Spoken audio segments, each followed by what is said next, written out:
Di video kali ini saya akan membahas peraturan baru Shopee PayLater di bulan Juni 2024. Ya, ini akan merugikan nasabah, katanya seperti itu. Ya, simak videonya sampai habis.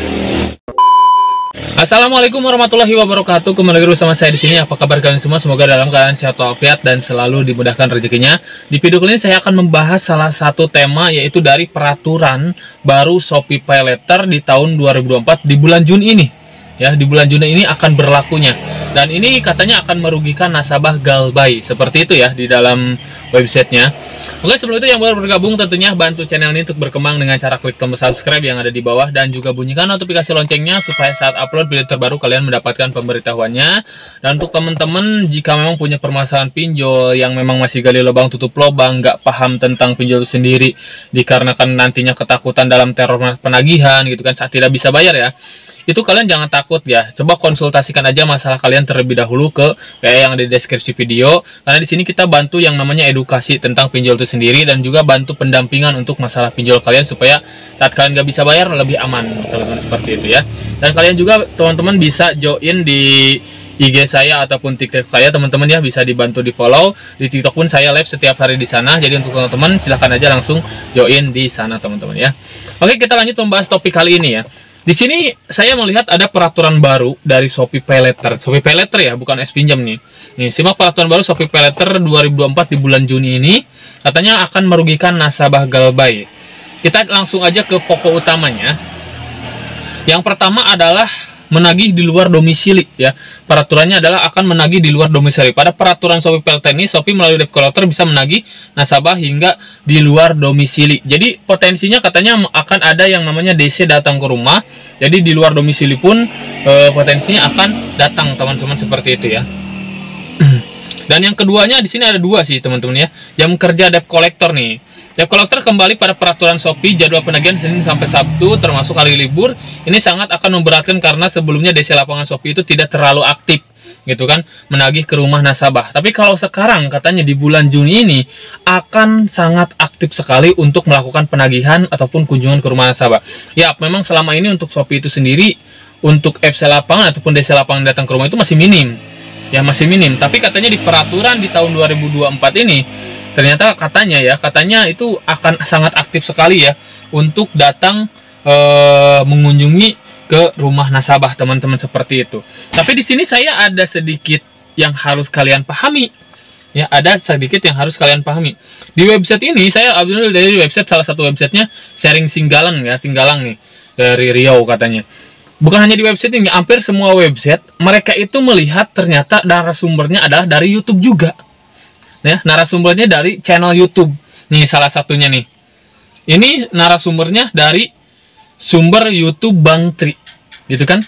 Yap, berarti ini masalah bukan menjadi fakta lagi sebenarnya. Intinya gini. Belum tentu terjadi itu ya. Belum tentu terjadi. Ya. Kalian bisa lihat katanya website itu seperti resmi-resmi, tapi narasumbernya dari YouTube. Coba dari Bang Tri katanya.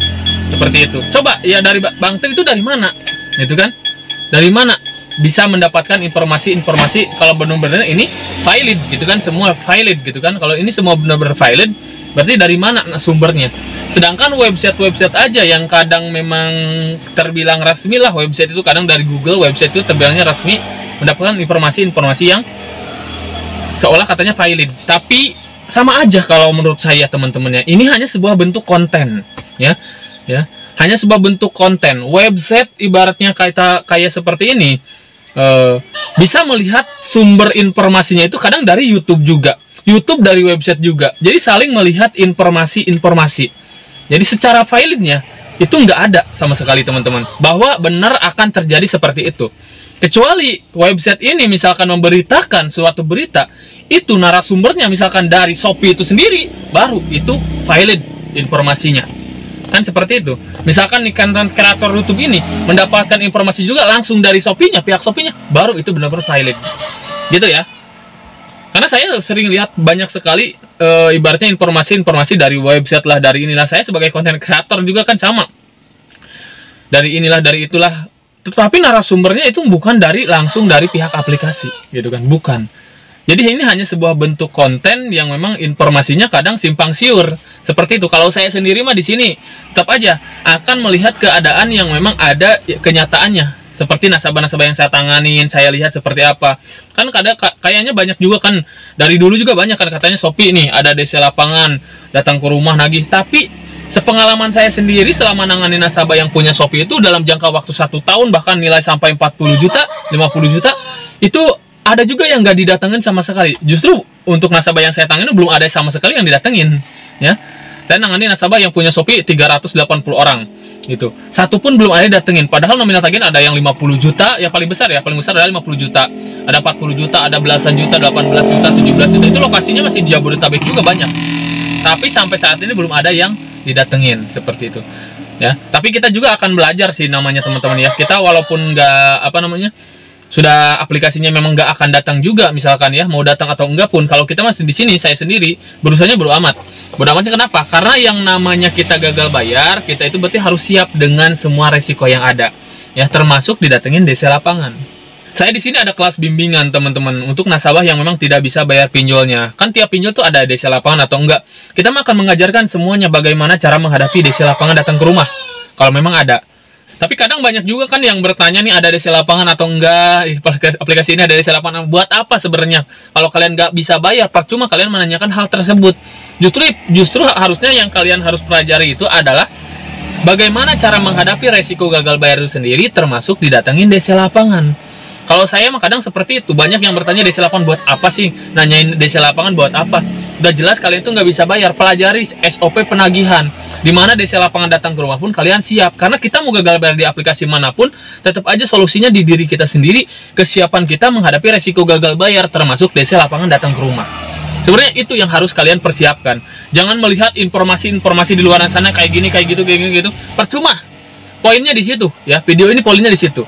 Percuma kalian melihat informasi misalnya peraturan ini, peraturan itu. Percuma. Harusnya kembali ke diri kita sendiri ya. Bagaimana cara menghadapi resiko gagal bayar itu sendiri saat kita tidak bisa bayar. Harusnya itu ya. Dan juga pahami aja bahwa memang yang namanya pinjol kita nggak bayar ujungnya selesai juga gitu kan. Itu yang harus kalian jadi patokan gitu kan. Dan pegangan Anda adalah SOP penagihan. Dimana DC datang ke rumah kalian sudah siap kok.